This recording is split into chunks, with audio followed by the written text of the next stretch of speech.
हजुरहरूलाई स्वागत छ। म अहिले न्यू रोडमा छु।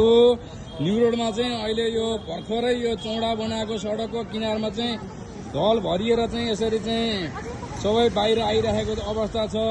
सडकको दायाँ बायाँ नै भरिएर चाहिँ यसरी चाहिँ यो फोहोर चाहिँ बाहिर आइरहेको छ। यसले चाहिँ दुर्गन्ध निम्त्याइरहेको छ। यहाँ न्यू रोडमा आउने मान्छेहरूले चाहिँ अहिले नाक खुलेर हिँड्नुपर्ने अवस्था छ है। यो विषयमा चाहिँ सम्बन्धित निकायको चाहिँ बेलैमा ध्यान आकर्षण गराउन चाहन्छु है। यो चाहिँ 2-3 दिन भइसक्यो यहाँ यसरी चाहिँ यो ढल फुटेको। तर 2-3 दिन हुँदा पनि किन यो चाहिँ सम्बन्धित निकाय मौन छ। यो भिडियो चाहिँ बालेन शाहसम्म पुर्याइदिनु होला है।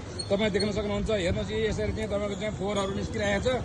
पुरै ढल फुटेर यहाँ यो सडकको दायाँ बायाँ दुवैतिर चाहिँ तपाईँको चाहिँ यस्तो फोहोर भइरहेको छ। यहाँ तपाईँको चाहिँ यहाँ देख्न सक्नुहुन्छ। यहाँ फुटेर चाहिँ यहाँ भरिसकेको छ। अब यो बिचमा भाँसिन लागेको छ यो है।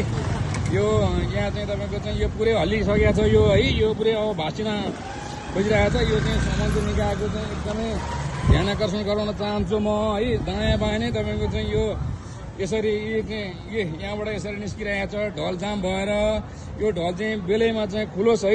सम्बन्धित निकायको चाहिँ कानसम्म चाहिँ यो भिडियो पुर्याउनलाई चाहिँ यहाँहरूले चाहिँ एकदमै सेयर गर्नु होला भिडियो। हस् त, धन्यवाद।